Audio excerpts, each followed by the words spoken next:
আজকের কথাগুলো কিভাবে শুরু করা যায় এটা ভাবতে গিয়ে মনের ভেতর একটা রূপক এলো।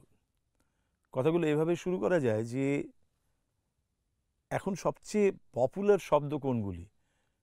ভাবতে বসে দেখলাম যে হোয়াটসঅ্যাপ, ফেসবুক, আর আমার ধারণা তারপরেই নাটক। এই যে কথায় কথায় চতুর্দিকে শুনতে পাচ্ছি সবাই বলছেন যে উনি নাটক করছেন বা অমুক রাজনৈতিক দল নাটক করছে। এমনকি সংসারে, মানে আমি রাস্তা দিয়ে হেঁটে যাচ্ছি, হঠাৎ শুনলুম চিৎকার করে ওপরে ঝগড়া চলছে স্বামী স্ত্রীতে। তা স্ত্রী স্বামীকে চিৎকার করে বলছেন, আর নাটক করো না, অনেক নাটক করেছো, নাটকটা বাইরে গিয়ে করো। অর্থাৎ নাটক বস্তুটা ঘরে করবার বিষয় নয়, বাইরে করবার বিষয়। আর যখনই কেউ কাউকে মিথ্যেবাদী প্রমাণ করতে চাইছে তাকে নাটক করো না এই শব্দটা বলছেন। আর যখনই শব্দগুলো কানে আসছে তখনই আমার মতো নাটক করিয়ে চমকে চমকে উঠছি। অর্থাৎ আমার একটা অস্তিত্বের সংকট হচ্ছে, অথচ সেই নাটক নিয়েই কথা বলবো। কেউ যদি আমাকে বলেন ঠিকই তো বলছেন তারা, আপনারা এত রেগে যাবার বা অভিমান করবার বা গোঁসা করবার কি হলো? ঠিকই তো বলছেন, নাটক তো একটা মিথ্যের কারবার। তাই মিথ্যেকে মিথ্যে বলবে না তো কী বলবে?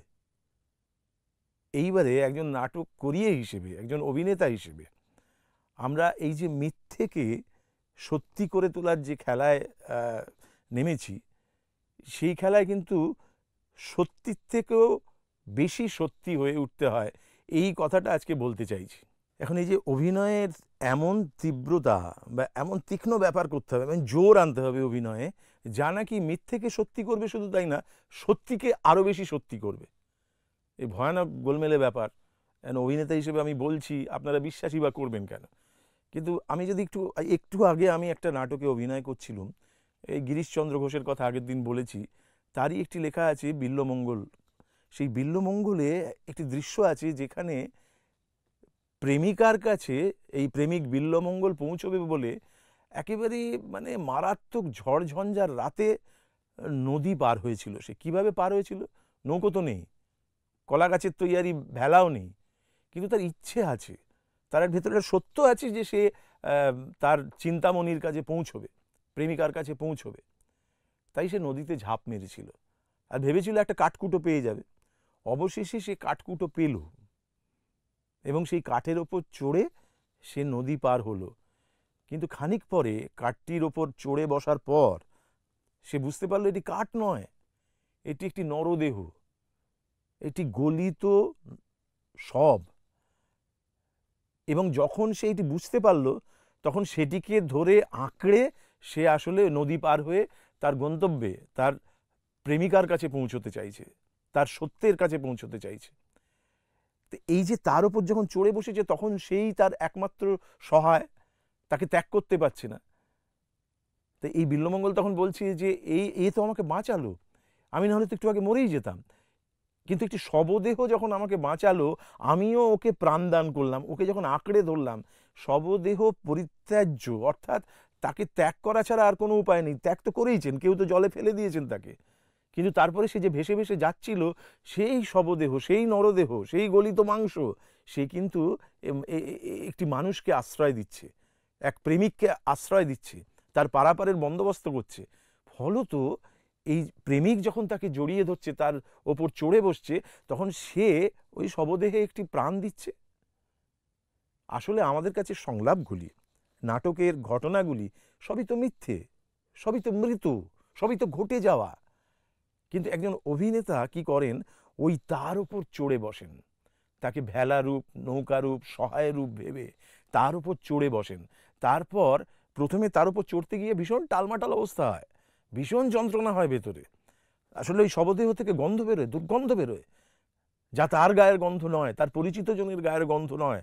এতৎসত্ত্বেও এই যে অচেনা মানুষটিকে জড়িয়ে মরিয়ে একেবারে তাকে নিজের সঙ্গী করে, তার শরীরের অংশ করে একটা সমস্যা সংকুল নদী পার হতে হবে, তবেই সে গন্তব্যে পৌঁছতে পারবে, তার অভিনয় শৈলী দেখাতে পারবে, তার জন্য লোকে ধন্য ধন্য করবে। তার সত্যকে, যে সত্যটি সে প্রকাশ করতে চাইছে, সেই সত্যটিকে সত্য বলে গ্রহণ করবে দর্শক। সেই জন্য সে তখন মরিয়ার মতো তার ভিতরের যে প্রাণ, ওই সংলাপের মধ্যে, অভিনীত চরিত্রটির মধ্যে একেবারে সর্বস্ব দিয়ে যাকে বলে তাকে বাঁচিয়ে তোলবার চেষ্টা করে। তাই সংলাপের ওই অ আ ক খ, ইংরেজি বাংলা, কত ভালো সংলাপ, কত ভালো রূপকল্প, এগুলো তখন কিন্তু গৌণ হয়ে যায়। মুখ্য হয়ে যায় আমার ধারণা একজন অভিনেতার কাছে যে সেই অভিনেতা কেমন করে ওই ওই সংলাপগুলোকে সত্য বলে মনে করছে। আর সত্য বলে যখন মনে করছে তখন ওকে আলাদা বলে ভাবছে না, তখন সে তাকে জড়িয়ে ধরছে। এখন এই ঘটনাটা, এটা তো একটা বেশ কায়দাওয়ালা ইন্টেলেকচুয়াল ব্যাপার হচ্ছে, মানে মাথার বিষয় হচ্ছে, কিন্তু একেবারেই মাথার না, একেবারে হৃদয়ের বিষয়। আমি একটি নাটকে সংলাপ বলি, মানে নানান সময়ে নানান নাটকে সংলাপ বলতে গিয়ে ভেতরটা কিরম কেঁপে যায়। এখন সর্বক্ষণ যদি কেঁপে যায় তাহলে মুশকিল, মনোসংযোগ থাকবে না। কিন্তু এই এই এই দক্ষতাটাই আবিষ্কার করতে হয় যে আমি মিথ্যে সাজানো ঘটনাই করছি বটে, কিন্তু সেটা আমার কাছে এই মুহূর্তে সাজানো থাকছে না। শুধু থাকছে না তাই না, আমি একটা ভ্রম তৈরি করছি, মায়া তৈরি করছি, যে মায়া ছড়িয়ে যাচ্ছে সকলের মধ্যে। ফলত তখন মাঝে মাঝে নিজেকেও বিপদে ফেলতে হয়। আমি একটি বলছিলাম যে একটি সদাগরের নৌকা বলে একটি নাটকে সংলাপ বলি যে আমি এই এই এই সমস্ত চিন্তার বাইরে থাকতে চাই, যে সমস্ত চিন্তা আমাকে বারবার ভাবায়, বর্ষার ফলার মতো বিদ্ধ করে আমাকে, কিন্তু আমি ওই গোলাপের গন্ধের মতো, রজনীগন্ধার পাপড়ির মতো, আমার মায়ের বুকের স্মৃতির মতো, আমার মরে যাওয়া ভাইয়ের ঘনিষ্ঠ আদরের মতো ওরা আমাকে কেবলই নাচায় হাসায় কাঁদায়, নাচায় হাসায় কাঁদায়, আমি কিছুতেই ওদের থেকে মুক্ত হতে পারি না। এই যে আমি এই শব্দটা বলছি কেন, আমার মরে যাওয়া ভাইয়ের ঘনিষ্ঠ আদরের মতো, এই শব্দটা যেদিন প্রথম পড়েছিলাম এর মানে কি, এটা আমি অভিনয়ের সময় বলবোই বা কেন, আর এটি সংলাপ হিসেবে দর্শকের কাছে পৌঁছবেই বা কি করে? এটি কি আদতে কোনো সংলাপ নাকি এটি কাব্য?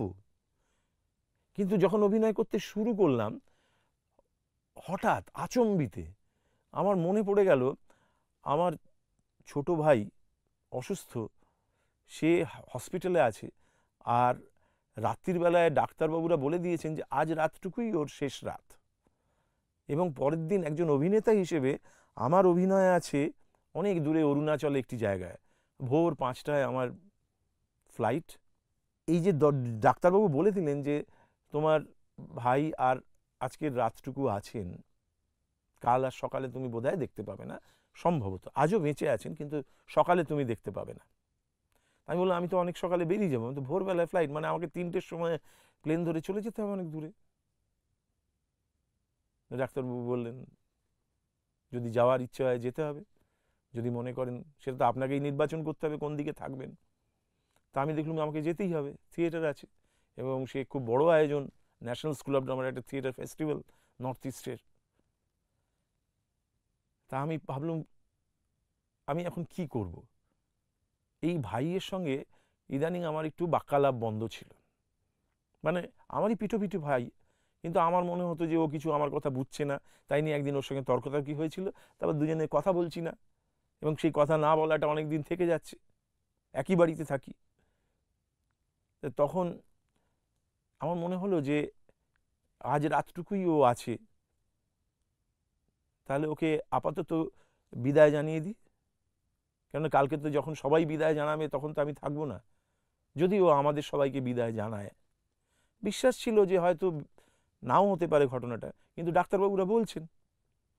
তো আমি তখন ওকে না ওই যে হাসপাতালের বিছানা, নল টল লাগানো, সেখানে গিয়েই একটু এরকম করে আলিঙ্গন করলাম, আলিঙ্গন করে মানে জড়িয়ে ধরলাম, ধরে ফিসফিস করে নিজের ভেতরেই বললাম যদি আমার কোনো অপরাধ থেকে থাকে বা আমার কোনো ত্রুটি থেকে থাকে তাহলে মাপ করে দিস, কেননা আর তো এই মাপ চাইবার সুযোগ পাওয়া গেল না।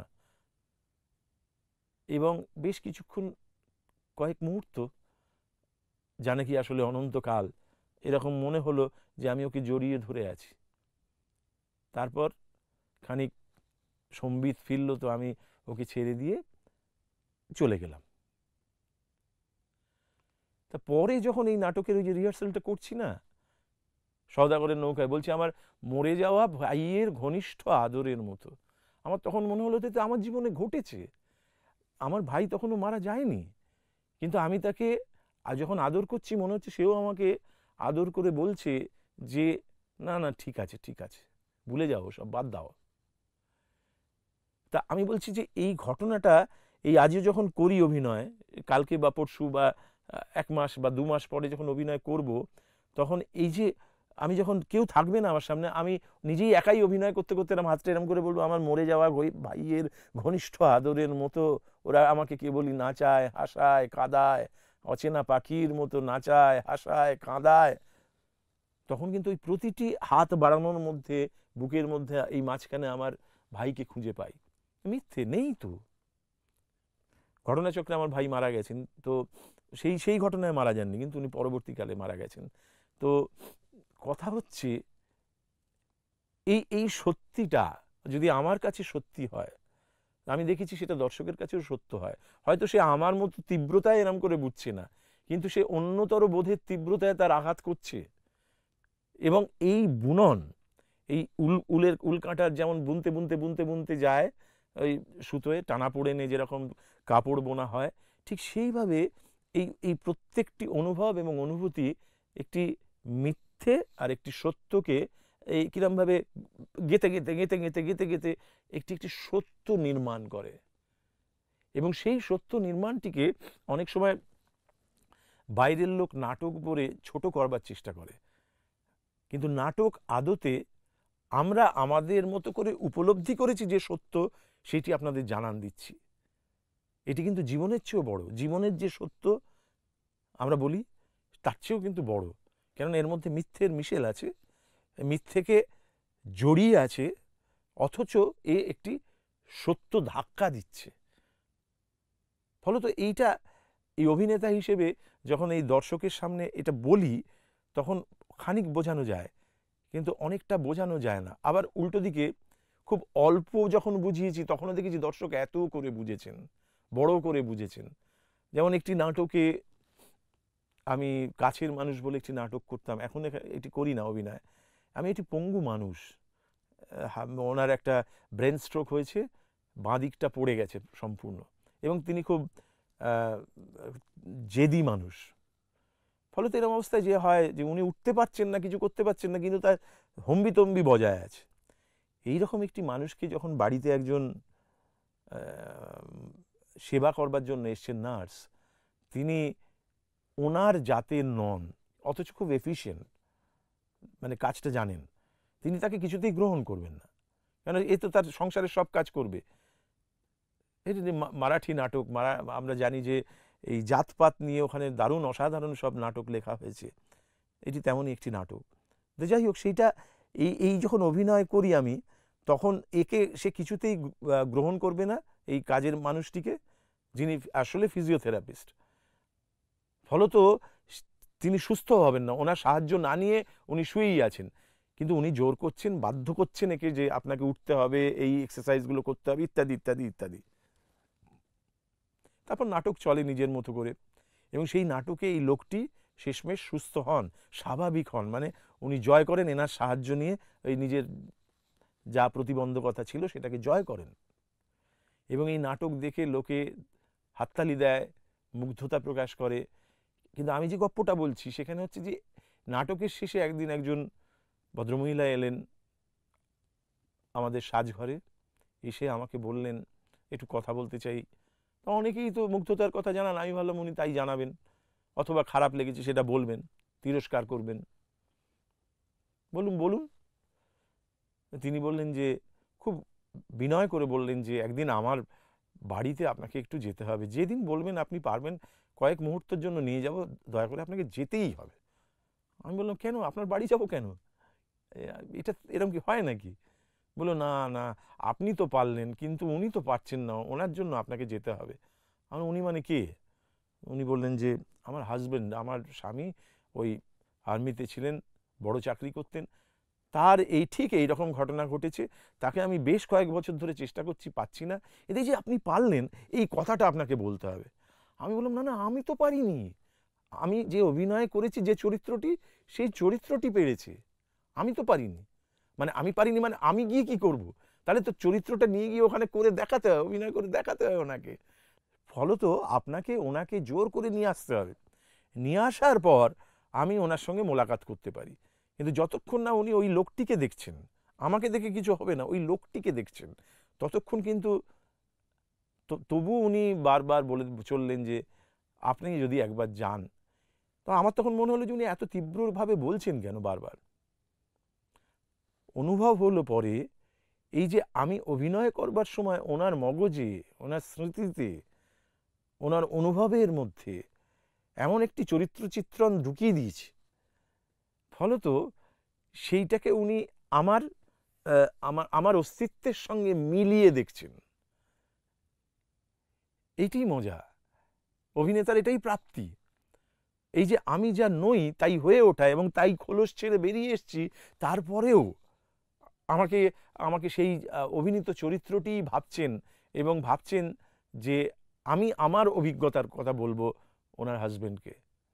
আমার এক খুব বিখ্যাত মানুষ, আপনারা জানেন, ব্রততী একসময় আমার সঙ্গে একটি নাটকে, শ্রুতি নাটকে অভিনয় করবেন, শেষের কবিতা।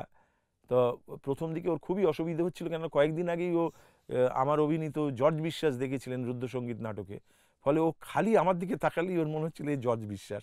তো জর্জ বিশ্বাসকে কি করে অমিত নামে ডাকে, ও নিজেই বলেছিল এ কথা আমাকে। এই এক মজা, এই এক ভ্রম। আবার পুরোটাই কিন্তু ভ্রম নয়।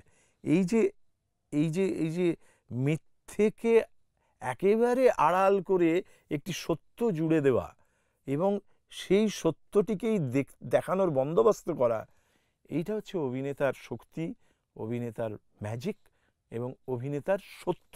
নাটক আদতে একটি সত্য ঘটনা, সত্য অনুভব, এবং সেটা আপনাকে অনেক বেশি মিথ্যের জগৎ থেকে বেরিয়ে আসতে সাহায্য করে।